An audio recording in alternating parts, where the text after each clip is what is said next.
नमस्कार, मैं नीता वाजपेयी वंदे मातृभूमि की आज लाइव चर्चा में आपकी मुलाकात एनएसडी के डायरेक्टर श्री चित्रंजन त्रिपाठी जी से कराती हूँ। अभी आज बाल रंग महोत्सव शुरू हो रहा है, बाल संगम जिसको हम बोलते हैं।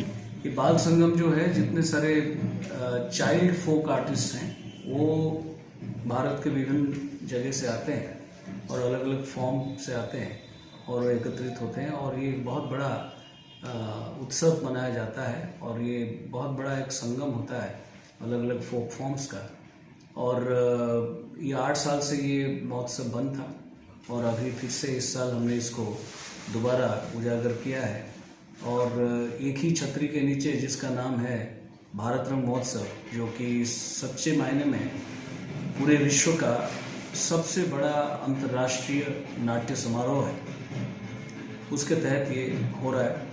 और नाटक का जो काम है वो खाली नाचने वालों को नहीं पैदा करता, या जो नट होते हैं, नटी होते हैं या नॉटी होते हैं, नॉटी और नट, उनको खाली नहीं पैदा करता। ये एक्चुअली अभी तो वेस्टर्न वर्ल्ड कहता है कि इसका बहुत बड़ा असर है पर्सनालिटी डेवलपमेंट पे, बहुत बड़ा असर है कि उसको कॉन्फिडेंस मिले, उसको बहुत बड़ा उसका असर है उसकी मेंटल हेल्थ पे, जो पॉजिटिवली उसको बनाता है। लेकिन भरत मुनि ने नाट्यशास्त्र में तकरीबन 3000 साल के आसपास, 3000 साल पहले ये बात श्लोक के माध्यम से इसको कहा है। तो आज जो वेस्टर्न वर्ल्ड, पूरी दुनिया जिस पॉइंट पे पहुंचा है, ये इस देश में, इस भूखंड में हमारे पूर्वज जो थे, जो चिंतन मनन के शीर्ष में पहुंच गए थे, इसलिए नाट्यशास्त्र को लिखने के लिए किसी मुनि की आवश्यकता पड़ी, ना कि कोई राह चलता इंसान की आवश्यकता पड़ी। तो आज जिस तरह से समाज खड़ा है, उसी तरह से जब अथर्ववेद लिखा गया था तो अचानक समाज में लगा कि लोग ज्ञानी हो गए हैं, लोग बहुत कुछ जान गए हैं, ज्ञान का अहंकार आ गया है, जिससे संकीर्णता आ गया है सोच में, जिससे लोग बहुत ज़्यादा सेल्फिश होते जा रहे हैं। ये सब को देखते हुए लोगों को ये महसूस हुआ कि संस्कृति और संस्कार को अगर उजागर ना किया जाए, इसको अगर जागृत रूप में ना रखा जाए समाज में, तो समाज जो है उसका निर्माण करना असंभव होगा और समाज जो है ख़त्म हो जाएगा। बहुत ही एक बुरी एक अच्छा समाज एक बुरा समाज बन जाएगा, इसलिए नाट्यशास्त्र लिखा गया। आज भी जब आप एआई के ज़माने में जा रहे हैं और जब आज हर बच्चा, हर एक के घर में सन्नाटा है, माँ बाप बच्चा अगर एक साथ एक बेड पे हैं तो बच्चा अपने मोबाइल पे, माँ अपने मोबाइल पे, पापा अपने मोबाइल पे। कितना कमाल हो गया कि लोग जो है अपने बंधुओं को, साथियों को, सुख दुख के जो साथी हैं उनको सबको मोबाइल में पा लेते हैं, देख लेते हैं। तो जिस अलूफनेस से दूर जाने के लिए, लोनलीनेस से दूर जाने के लिए हम रिफ्यूज लेते हैं मोबाइल में, वो पता नहीं होता है कि वो एक ऐसा जहर है, वो एक ऐसा दलदल है, वो एक ऐसी एक दुनिया क्रिएट करती है और हमें धकेल के तो नहीं लेती, वो आपको खींच के ले जाती है। जैसे वैक्यूम क्लीनर वो जितने डर्ट है उसको खींच लेता है, वो इसी तरह से आपको खींच के और एक ऐसी दुनिया में धकेल देता है जहाँ पर बिल्कुल अंधकार है और आप एकदम अकेले हो जाते हैं, जिससे सुइसाइड कर रहे हैं। हाल ही में बच्चे अभी सुइसाइड कर रहे हैं, कोरिया जाना चाह रहे हैं, और एआई के माध्यम से और रील्स के माध्यम से हम कोरिया में पहुंच जाते हैं। हम कोरिया जा रहे हैं, हम हिंदुस्तान में रियलिटी में होते हुए भी हम कोरिया में होते हैं। अभी सारे बच्चे जो है हिंदुस्तान में वो सब कोरिया में हैं, मतलब ज़्यादातर बच्चे अभी कोरिया में हैं। तो ये जो कोरिया में ना होते हुए कोरिया में पहुंचाना, ये जो काम ये कर रहा है, इसका जो निदान है वो रंगमंच में है, वो नाटक में है। क्योंकि नाटक का कतई, जैसे मैंने थोड़ी देर पहले कहा, कि उसका केवल एकमात्र कोई एम नहीं है कि वो खाली एक्टर्स को प्रोड्यूस करे या राइटर्स को प्रोड्यूस करे या म्यूजिशियंस को प्रोड्यूस करे। नाटक का काम है ज्ञान का वितरण हो, नाटक का काम है आपको साइकोलॉजिकली ठीक रखे। बाहर जाएंगे, श्लोक लिखा हुआ है नाट्यशास्त्र का, जिसमें लिखा हुआ है, उसका हिंदी रूपांतरण या अनुवाद जो आप पढ़ेंगे उसमें यही लिखा हुआ है कि वो जो है आपके विषाद मन को ठीक कर देता है। विषाद मन का मतलब क्या है? जिस कारण से आप साइकेट्रिस्ट के पास जाके 10,000 5,000 देते हैं और नींद की गोली और पता नहीं क्या क्या लेके आते हैं, वो सारी गोलियां जो है मंच पर हम दे देते हैं। लेकिन विडंबना ये है कि ओलंपिक में कोई गोली चला के ब्रोंज जीत जाता है तो पूरा समाज बहुत प्रशंसा करने में लग जाता है। हम रोज मंच पे गोली ज्ञान की देते हैं लोगों को, समाज उदासीन है, समाज सो रहा है। ये वही वाली स्थिति है। सर एक क्वेश्चन मैं बीच में इंटरप्ट करूंगी आपको और क्वेश्चन पूछूंगी। आपने अभी कहा कि मेंटल हेल्थ, बट अभी ओटीटी प्लेटफॉर्म को देखें तो सोशल अवेयरनेस पे बात अगर आप कर रहे हैं तो ये कितना परोसा जा रहा है, जो ओटीटी माध्यम से हमें गंदगी परोसी जा रही है, उस पर आपका क्या विचार है कि उस पर क्यों नहीं सेंसर हो रही हैं चीज़ें?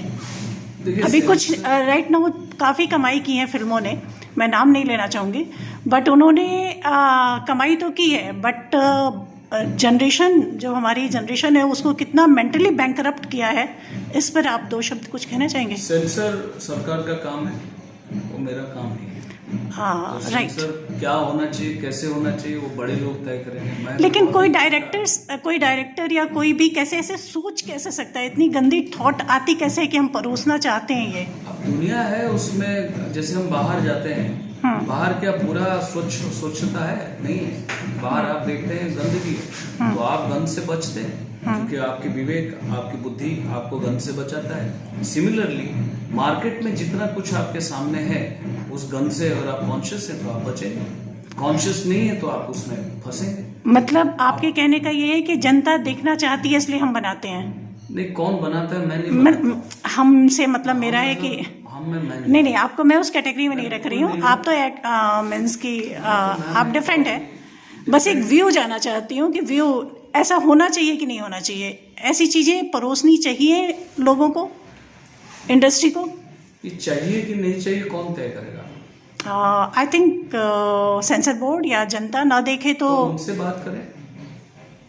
मीन्स की इस पे मेंबर्स हैं, जी उनको बुला के पूछें कि भाई ये क्या हो रहा है, Okay. किस बात की सेंसर बोर्ड चला रहे हैं। मीन्स कि आपका व्यू मैं जानना चाह रही थी। मेरा व्यू तो यही है कि भाई एक हेल्दी एटमॉस्फेयर होने के लिए जी हम जितना हेल्दी माइंड की ओर घूमेंगे जाएंगे जी और जितना हम अच्छी अच्छी बातें करेंगे, अच्छी अच्छी चीजों को परोसेंगे, उतना अच्छा है। लेकिन अब भारत तो डेमोक्रेसी से भी आगे है, अति डेमोक्रेसी है यहाँ। ये एक ऐसा देश है, कोई फ्रांस में कोई व्यक्ति ये नहीं कह सकता फ्रांस तेरे टुकड़े होंगे, वो बिना किसी वाद विवाद के बिहाइंड बार्स होगा। लेकिन यहाँ पर टीवी डिबेट गर्म हो जाता है। कोई अमेरिकन नहीं कह सकता कि अमेरिका तेरे टुकड़े होंगे। तो हम यहाँ डेमोक्रेसी से भी ऊपर है, अति लोकतंत्र में हम रहते हैं। तो इसलिए जिसको जो कहना है वो कह रहा है, मैं तो एक अदना सा आदमी हूं, मैं उसमें क्या कह सकता हूँ। मैं खाली यही कहूंगा कि दुनिया में आप कहेंगे कि बिल्कुल सत्ययुग आगे आ जाएगा और गंध नहीं होगा, तो हम अपने वेद पुराण जब पढ़ते हैं उसमें कई सारी चीजों को हम देखते हैं, व्यतिक्रम देखते हैं, कई सारी एबरेशंस देखते हैं, कई सारी डेवियंस देखते हैं, जिसके तहत हम राक्षसों को देखते हैं। राक्षस क्या है, दानव क्या है? प्रवृत्ति है। नहीं तो क्यों कहा जा रहा है कि एक ही पिता है कश्यप, फिर उसमें कैसे देव और दानव, देव और दैत्य आए? तो प्रवृत्ति है। सो जैसे आज भी हर एक घर में दो, मतलब एक कपल के दो अगर बच्चे हैं वो बिल्कुल अलग अलग हो जाते हैं, प्रवृत्ति है। सो उस प्रवृत्ति जो है, वो जो राक्षसीय प्रवृत्ति है, वो तो हमेशा से था, अभी भी रहेगा। तो उससे मुझे कुछ कहना नहीं है, क्योंकि वो कहने का मतलब मैं बहुत ही प्रोपेगेंडा कर रहा हूँ, बहुत ही आइडियलिस्टिक बातें कर रहा हूँ, मैं इतना सच्चा और पता नहीं क्या क्या हूँ। इन सब बातों का कोई मतलब नहीं है, ना ही मैं कोई, मेरे पास उतनी ताकत है ना पॉपुलैरिटी है कि मेरी बात से समाज के लोग बहुत सीरियसली जो आप कर रहे हैं उसको कितनी सीरियसली लोग देखेंगे। बिल्कुल, दैट ऑल्सो आई डाउट, क्योंकि मैं ना कोई सेलिब्रिटी हूँ, नहीं सर, ना मैं कोई बॉलीवुड या टॉलीवुड या हॉलीवुड। बट आप ऐसी पोजीशन पे हो कि आपका एक शब्द 1000 लोगों को प्रेरित तो करेगा, मेरी गारंटी है। अगर सच में प्रेरित करेगा तो मैं तो यही कहूंगा कि भाई हम अच्छी चीजों के बारे में सोचें। एंटरटेनमेंट का ये जो 4-6 एलिमेंट्स है उसको छोड़ के स्काई इज द लिमिट। जैसे गाली को लेके आप कभी सोच के देखिए, 6-7 गाली के बाद बैंकरप्ट इंसान का गाली नहीं है। मेंस की गालियों में इनोवेशन की जरूरत है। हाँ जी, गाली में इनोवेशन की जरूरत है। नहीं, मैं कह रहा हूँ कि फिर मैं बार बार वही क्या मुझे क्यों सुना रहे हो, दिखा रहे हो क्या? हाँ, नया तो कुछ है नहीं। ह्यूमन एनाटॉमी जो है वो लिमिटेड है, तो मुझे क्या दिखा रहे हो, ऐसा मेरा मानना है। हाँ नहीं लेकिन मैं जो मानता हूँ वही सच है, मुझे नहीं पता, बट मेरा ये मानना है कि इसको छोड़ के भी क्रिएटिविटी बहुत है, और क्रिएटिविटी इसको छोड़ के भी हम बात करें तो असीम है।